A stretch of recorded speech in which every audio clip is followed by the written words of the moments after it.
प्यारे बच्चों, हम लोग प्रॉफिट एंड लॉस चैप्टर में इन किए हैं। इसका बेसिक क्लास पहले हो चुका है। जो भी बच्चे बेसिक क्लास नहीं किए हैं तो सबसे पहले वो बेसिक क्लास को कर लेंगे।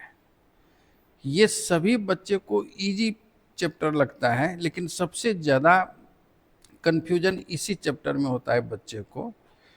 तो वो कन्फ्यूजन दूर आपका बेसिक क्लास से ही होगा। और यहाँ पे हम टाइप वाइज में आज पहला टाइप शुरू करने जा रहे हैं। आज जो हम सॉल्यूशन का तरीका देंगे आपको, बहुत प्यारा सा सॉल्यूशन का तरीका देंगे।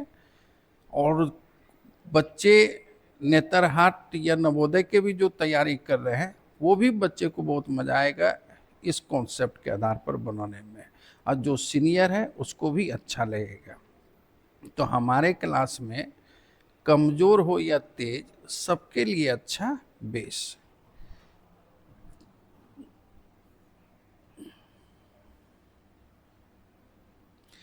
क्रय मूल्य निकालना है।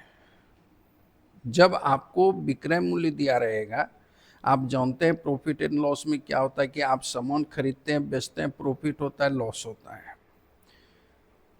तो आप किसी रेट पर सामान को बेचे, कुछ प्रॉफिट या कुछ लॉस हुआ है, तो आप उस सामान को कितने में खरीदे थे, वही कॉस्ट प्राइस निकालना है, क्रय मूल्य ज्ञात करना है। तो इसके लिए एसपी बराबर एसपी अर्थात विक्रय मूल्य बराबर विक्रय मूल्य।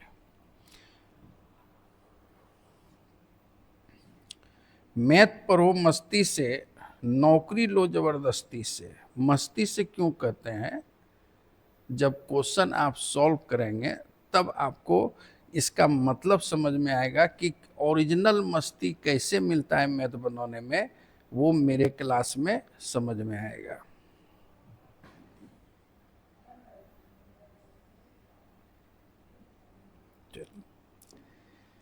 ऐसे तो इस क्वेश्चन को बहुत तरीके से आप बना सकते हैं, और हम खुद जो है 6-7 तरीका से प्रैक्टिस कराएंगे, और आपको सभी तरीका एक से एक लगेगा कि इस तरीके से अच्छा है। फिर जब दूसरा तरीका आप देखेंगे तो लगेगा इससे भी अच्छा तो ये तरीका है। जब तीसरा तरीका आप देखेंगे तो आपको लगेगा इस सबसे ज़्यादा अच्छा ये तरीका है।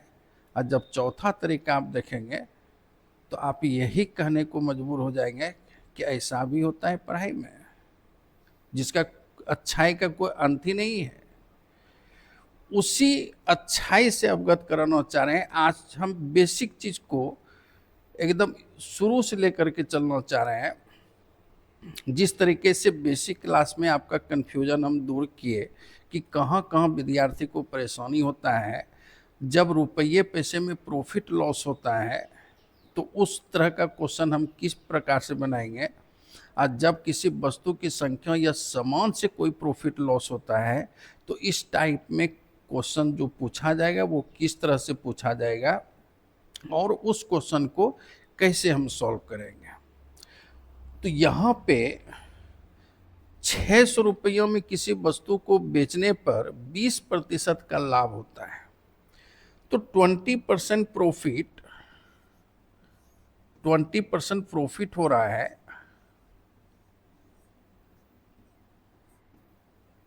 इसका मतलब है कि 100 रुपया के सामान पर 20 रुपये का प्रॉफिट हो रहा है, और आप इस सामान को 120 में बेच रहे हैं, तब तो 20% प्रॉफिट होगा।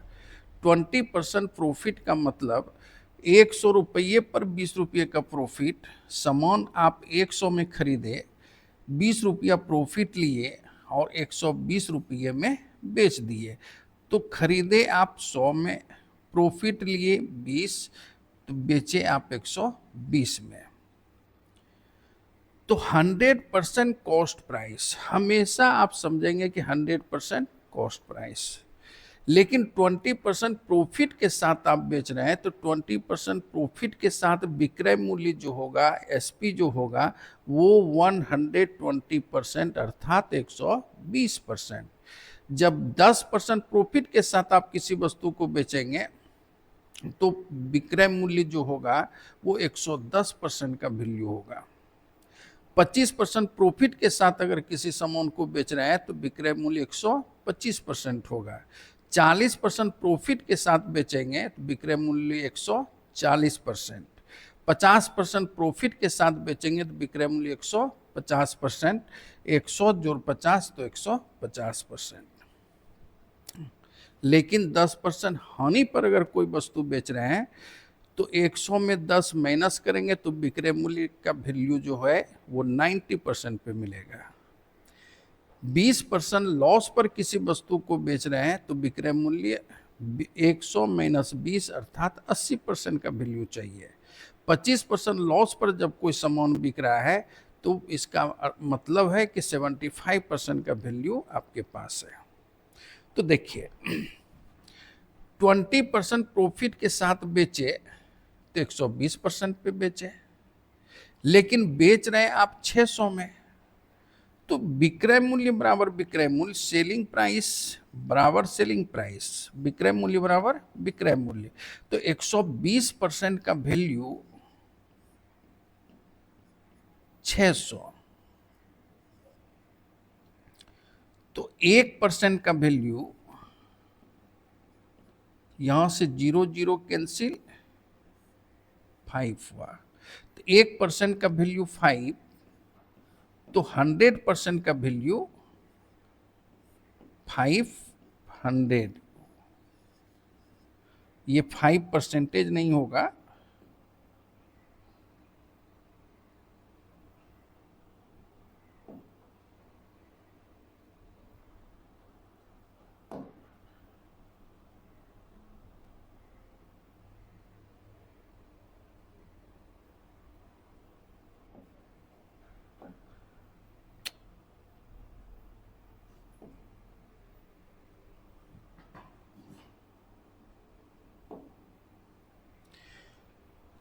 सॉरी, अभी थोड़ा सा हम न्यू है। न्यू का मतलब टीचिंग में न्यू नहीं है, डिजिटल बोर्ड पे न्यू है। और बीच में मेरा 4-5 साल की पढ़ाई टीचिंग जो है बंद कर दिए थे, तो 4 साल 5 साल के बाद पुनः हम जो है आपके लिए न्यू सिरे से शुरू कर रहे हैं। तो 2-4-10 क्लास के बाद धीरे धीरे सारा चीज़ व्यवस्थित हो जाएगा, फिर आपको कोई परेशानी नहीं आएगा। टीचिंग एक्सपीरियंस अब हम क्या बताएंगे आप लोगों को, आने वाले समय में खुद सबको पता चलेगा, आपको भी पता चलेगा, आपको अच्छा लगेगा, आप अच्छे से समझेंगे मेरा क्लास, तो ही तो हम अच्छे टीचर बन सकते हैं, तो ही तो हम अपने आप को अच्छे समझ सकते हैं। अगर हम आपको नहीं समझा पा रहे हैं या नहीं समझा पाएंगे तो इसका मतलब है कि हमारे में कोई वैसा क्वालिटी नहीं है, कोई दम नहीं है। तो आपका सोचना ये रहेगा, खास करके मेरे क्लास में आप एक कोशिश करेंगे कि आज जो हम पढ़ाएंगे आपको वो आपको समझना नहीं है, और मेरा कोशिश ये रहेगा कि हम जो आपको पढ़ाएं वो आपको 100% समझा दें। लेकिन आपका कोशिश ये रहना चाहिए, क्लास देखना है, अंत तक देखना है, लेकिन अंत तक आपको एक ही कोशिश करते रहना है कि सर जो भी पढ़ा रहे हैं हमको समझना ही नहीं है, हमको दिमाग के अंदर घुसाना ही नहीं है। और मेरा एक ही कोशिश रहेगा कि अगर ये मेरा वीडियो देख रहा है तो हम इसके दिमाग में डायरेक्ट घुसाए सब बात। अगर क्लास ओवर होने के बाद आप समझ जा रहे हैं तो समझिए कि हम जीत रहे हैं, अगर आप नहीं समझ पा रहे हैं तो समझिए कि आप जीत रहे हैं। अब आज का क्लास के बाद आप जीत रहे हैं या हम जीत रहे हैं, जरूर आप कमेंट बॉक्स में लिखेंगे। तो चलिए फिर से शुरू करते हैं। 600 रुपये का सामान, 600 रुपये में किसी वस्तु को बेचने पर 20% का लाभ होता है, तो 20% प्रॉफिट, इसका मतलब है कि 100 रुपये का सामान पर 20 रुपये का प्रॉफिट, तो 120 में बेच रहे हैं, तो 120% विक्रय मूल्य, एसपी बराबर एसपी 120% विक्रय मूल्य, लेकिन विक्रय मूल्य है 600, तो 1% का वैल्यू 5, तो 100% का वैल्यू 500। जब भी कॉस्ट प्राइस निकालना हो आप हमेशा 100% पे आएंगे और आपका आंसर 500। यहाँ रुपीज लिखा हुआ होना चाहिए। ये छोटा छोटा मिस्टेक अभी शुरुआत में रहेगा, लेकिन आने वाले समय में आपका सारा शिकायत हम दूर करेंगे।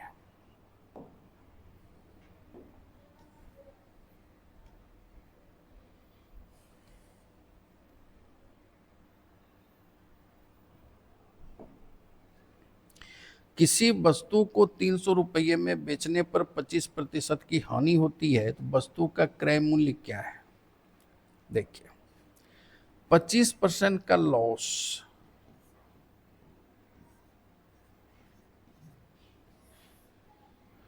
इसका मतलब है कि 100 रुपये के सामान पर 25 रुपये का आपको लॉस लग रहा है, तो आप उस सामान को 75 में बेच रहे हैं, तो 75% आपका सेलिंग प्राइस हो जा रहा है।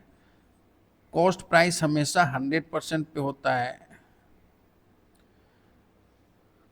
तो 300 में किसी सामान को बेचने पर 25% का लॉस हो रहा है, तो 25% का मतलब ये हुआ कि 100 रुपये पर 25 का लॉस, तो विक्रय मूल्य का वैल्यू 75% बचा, तो 75% विक्रय मूल्य है, लेकिन विक्रय मूल्य रुपये में आपका 300 दिया हुआ है, और आप ये जान रहे हैं कि विक्रय मूल्य बराबर विक्रय मूल्य, जिस तरह से थंबनेल में आप देख चुके हैं कि एसपी बराबर एसपी, तो उसका मतलब ही यही है कि एसपी जो है 75% है, लेकिन रुपये में एसपी जो है ये 300 है।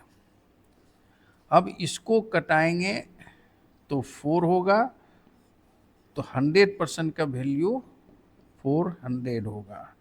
अब ये आप नहीं कहेंगे कि सर ये डायरेक्ट आप कैसे कटा रहे हैं, ये हम नहीं कटा रहे हैं, आप खुद ऐसा ही कटाएंगे, ऐसा ही कैलकुलेशन करेंगे, और हमसे भी फास्ट कैलकुलेशन करेंगे।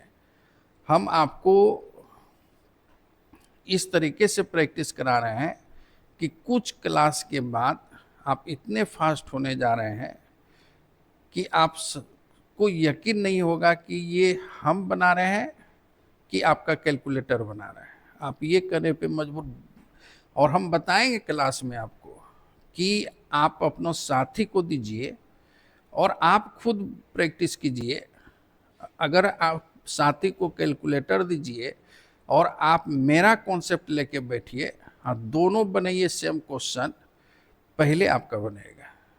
वो पोजीशन पे हम आपको लाने जा रहे हैं।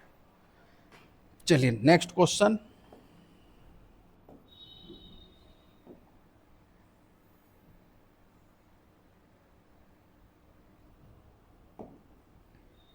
सत्रह प्रतिशत लाभ पर किसी वस्तु को 1053 रुपये में बेचा गया, बताएं कि उस वस्तु का क्रय मूल्य कितना होता है। 17% लाभ पर विक्रय मूल्य 117%, 13% लाभ पर विक्रय मूल्य 113%, 12% लाभ पर विक्रय मूल्य 112%, 12% हानि पर विक्रय मूल्य 88%, अर्थात 100 माइनस 12।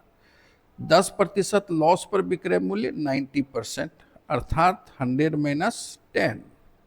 तो 17% लाभ पर विक्रय मूल्य 117%, लेकिन विक्रय मूल्य है आपका 1053। तो एसपी बराबर एसपी, विक्रय मूल्य बराबर विक्रय मूल्य। अब ये कटाना है, तो 9 से 900 के आसपास है, 17 है, तो 9 से आपका, चूंकि लास्ट डिजिट से भी आप पता कर सकते हैं कि 9 सत्ते 63 3, इसका मतलब है कि डायरेक्ट आपको 9 से ही ट्राई करना चाहिए। तो 1% का वैल्यू 9, तो 100% का वैल्यू 900, तो 900 जो है आपका आंसर हो जाएगा। एसपी बराबर एसपी पे सेट करना है। नेक्स्ट क्वेश्चन,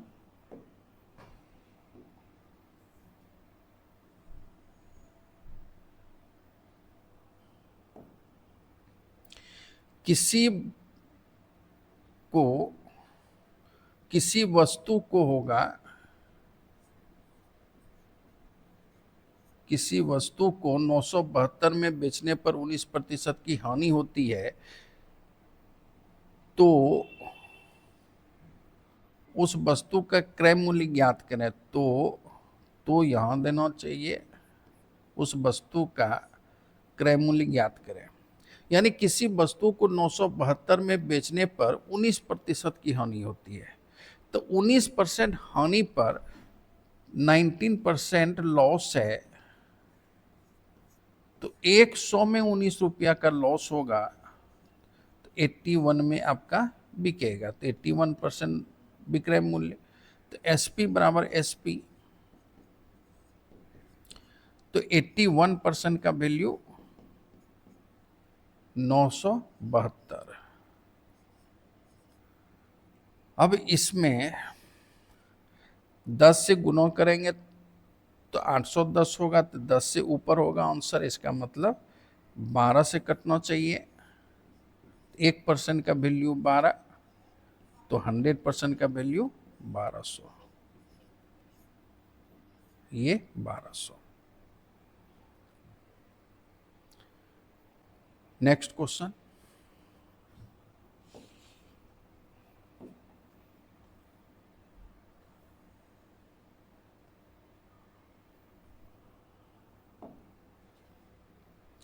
पच्चीस प्रतिशत लाभ पर किसी वस्तु को 500 रुपयों में बेचा गया, बताएं कि उस वस्तु का क्रय मूल्य क्या है।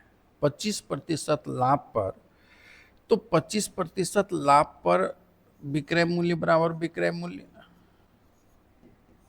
25% लाभ पर किसी वस्तु को 500 में बेचा गया, तो 25% लाभ पर विक्रय मूल्य 125%, लेकिन बेचा गया 500 में, तो 125% का वैल्यू 500, तो 100% का वैल्यू कितना होगा, तो 4 से कट जाना चाहिए, तो 400 हो गया कॉस्ट प्राइस। 100% हमेशा कॉस्ट प्राइस शो करेगा।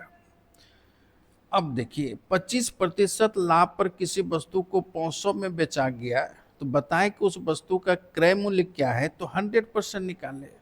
अगर आपसे ये कहा जाता कि 25% लाभ पर किसी वस्तु को 500 में बेचा गया, अगर 10% लाभ पर ही उस सामान को बेचते तो कितना में बिकता, तो यहाँ पर 125% का वैल्यू आपको 500 दिया हुआ है।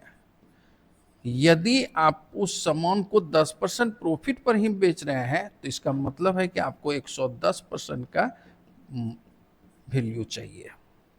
अगर कहता कि वह सामान दुकानदार के स्टाफ ने 10% हानि पर बेच दिया है, तो 10% हानि पर तो 90% का वैल्यू फिर आपको यहां निकालना होगा कि उसके स्टाफ ने कितने में सामान को बेचा। या आपसे फिर कहा जाए कि 25% लाभ पर किसी वस्तु को 500 में बेचा गया, अगर 30% प्रॉफिट पर या 40% प्रॉफिट पर उस सामान को बेचते तो कितना रुपया में बिकता, तो यहां पर 140% का वैल्यू चाहिए। अभी मिक्स हम नहीं किए हैं, अभी एकदम 0 लेवल से बेसिक हम ठीक करने जा रहे हैं। जब इस तरह से सारा टाइप वाइज क्वेश्चन होगा तब फिर हम उसमें मिक्स करेंगे। यहाँ पे रुपया पैसा के केस में परेशानी नहीं है, लेकिन जब भाव के केस पर क्वेश्चन आधारित हो, जब आप किसी वस्तु या संख्या से कोई सामान से प्रॉफिट लॉस ले रहे हैं, तो वैसे सिचुएशन में इसको सेट करना कैसे है वो चीज समझना बहुत जरूरी है। क्वेश्चन उस पे आधारित देगा, इस पे इतना इजी क्वेश्चन नहीं रहता है, लेकिन हम बेस मजबूत करने के लिए टाइम वाइज आपके माइंड में सेट करने के लिए हम ये डाले हुए हैं। इस वीडियो में इतना ही रहने देते हैं, फिर नेक्स्ट टाइप में नेक्स्ट क्लास में। धन्यवाद।